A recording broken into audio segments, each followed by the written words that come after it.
તો આજે આપણે વાત કરવાના છીએ વિધાનસભાનો કાર્યકાળ. તો કે વિધાનસભાનો કાર્યકાળ ભારતીય બંધારણ અનુચ્છેદમાં ક્યાં આપેલો છે? કે ભારતીય બંધારણના અનુચ્છેદ નંબર 172 શું આપેલો છે? તો કે વિધાનસભાનો કાર્યકાળ કેટલો રહેશે? તો ભારતીય બંધારણના અનુચ્છેદ નંબર 172 અનુચ્છેદ નંબર 172 નો પેટા પ્રકાર 1 માં શું જોગવાઈ કરવામાં આવી છે? કે વિધાનસભાનો કાર્યકાળ સામાન્ય રીતે 5 વર્ષનો રહેશે એવી જોગવાઈ કરવામાં આવી છે. ક્યાં અનુચ્છેદમાં કરવામાં આવી છે? કે અનુચ્છેદ નંબર 172 નો પેટા પ્રકાર કયો? તો કે પેટા પ્રકાર 1 માં શું જોગવાઈ છે? કે વિધાનસભાનો કાર્યકાળ સામાન્ય રીતે કેટલો રહેશે? તો કે 5 વર્ષનો રહેશે. શું છે કે વિધાનસભાનો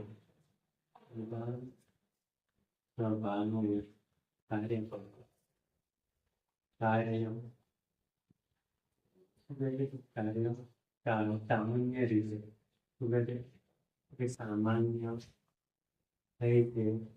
કેટલો રહેશે?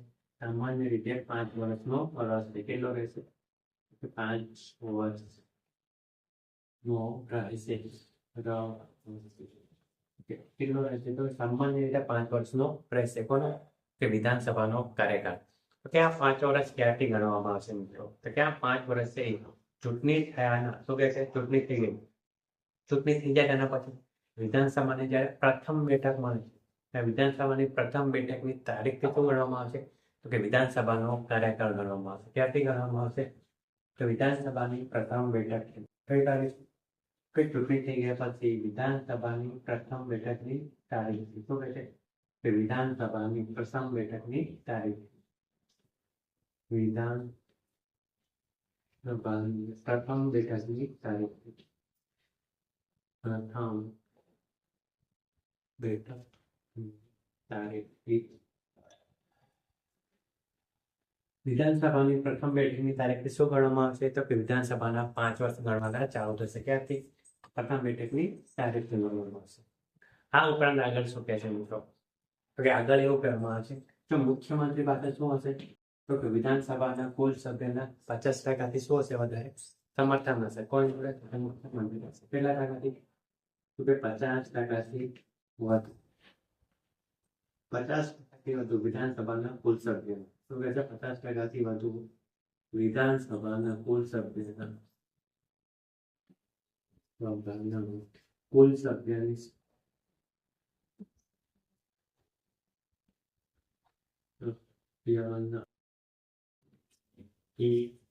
વિધાનસભાના કુલ સભ્યના 50%થી વધુ શું હશે? મુખ્યમંત્રી પાસે બહુમતી પાસે. એટલે કે ટેકો હશે. વિધાનસભાનો માત્ર ટેકો શું કરશે મુખ્યમંત્રી? તો મુખ્યમંત્રી છે એ રાજ્યપાલને સલાહ આપીને શું કરી શકે છે? તો કે વિધાનસભાનું શું કરી શકે? વિસર્જન કરી શકે છે. ક્યારે?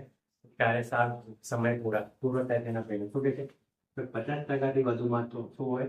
તો કે મુખ્યમંત્રી પાસે બહુમતી હોય તો શું કરી શકે મુખ્યમંત્રી?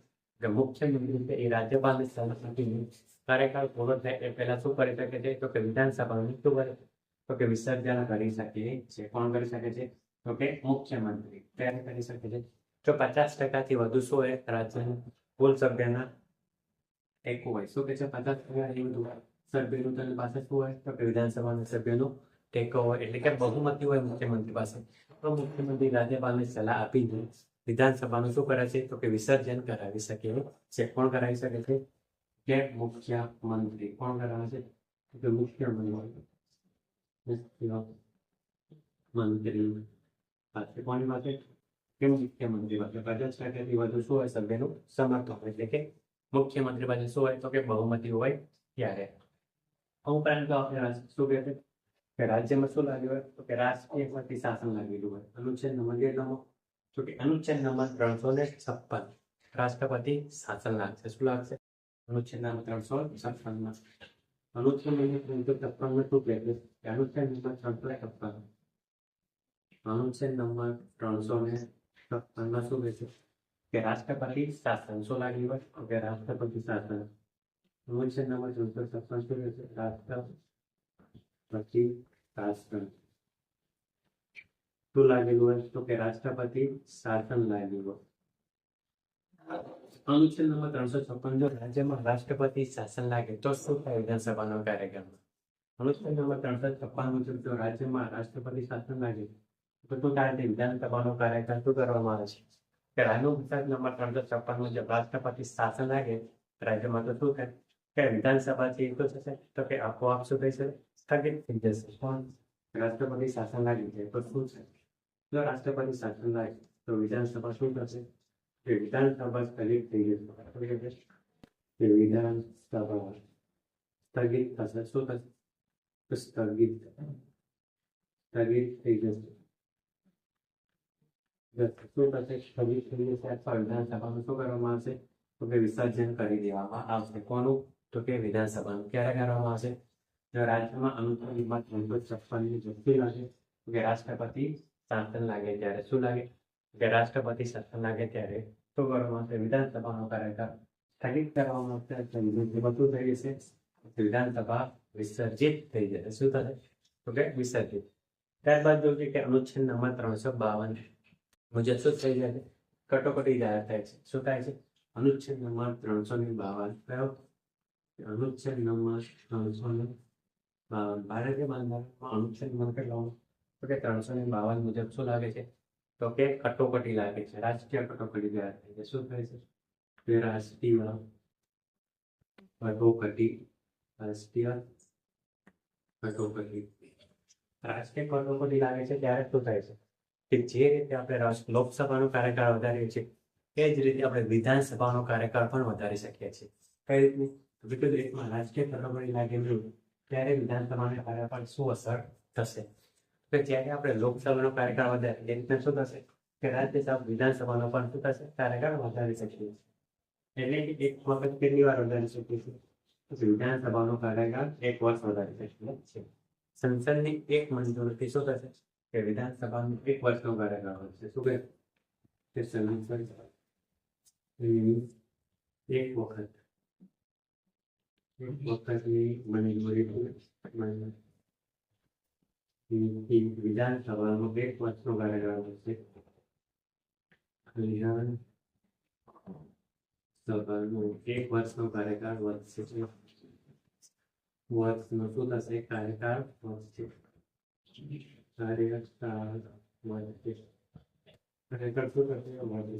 કોણ વધશે તો કે વિધાનસભાનો કોણ વધશે તો કે વિધાનસભાનો સંસદ કોની પાસે મંજૂરી લેવી પડશે પણ સંસદ જોડે મંજૂરી લેવી પડશે કોની જોડે સંસદની એક મંજૂરી છે વિધાનસભાનો કેટલો કાર્યકાળ છે તો કે 1 વર્ષનો કાર્યકાળ વધારવામાં આવશે કોણ વધારશે તે સંસદ વધારશે કોણ વધારશે તો કે સંસદ દ્વારા વધારવામાં આવશે આ જ રીતે જ્યાં સુધી શું થશે કે રાષ્ટ્રીય કટોકટી સમાપ્ત ના થાય ત્યાં સુધી શું થશે કે 1 વર્ષનો કાર્યકાળ વધારવામાં આવશે એટલે કે જો વિધાનસભાનો કાર્યકાળ પૂરો થવાનો હોય શું કે છે વિધાનસભાનો કાર્યકાળ પૂરો થવાનો હોય અને એ જ સમય શું થઈ જાય કે રાષ્ટ્રીય કટોકટી લાગી જાય ત્યારે 1 વર્ષ વધારવામાં આવે છે શું થાય છે વિધાનસભાનો કાર્યકાળ પૂરો થવાનો હોય એ સમય શું થાય કે રાષ્ટ્રીય કટોકટી લાગે છે ત્યારે સંસદ શું કરશે 1 વખતની મંજૂરી આપી વિધાનસભાનો કાર્યકાળ કેટલો વધારશે તો કે 1 વર્ષનો વધારશે સંસદની 1 વખતની મંજૂરી કેટલો વધશે તો કે 1 વર્ષ વધશે આ રીતે જ્યાં શું થશે કે સામાન્ય પરિસ્થિતિમાં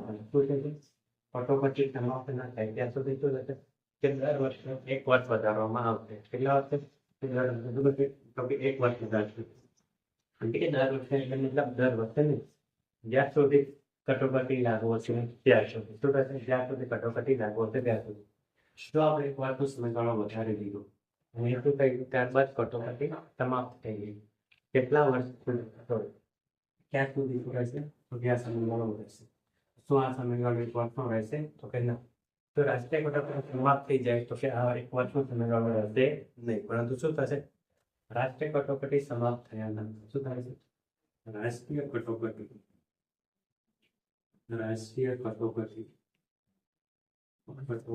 સમાપ્ત થયા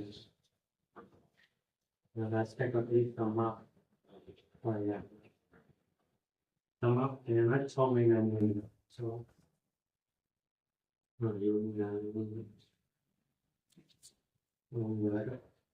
વિધાનસભાનું વિસર્જન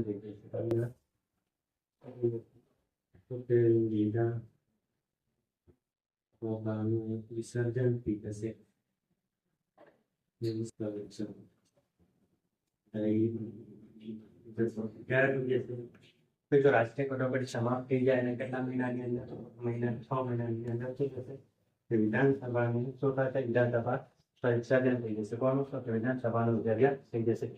રાષ્ટ્રપતિ સમાપ્ત થયાના 6 મહિના પછી શું થશે? તો વિધાનસભાનું સર્જન થઈ જશે. 6 મહિનાની અંદર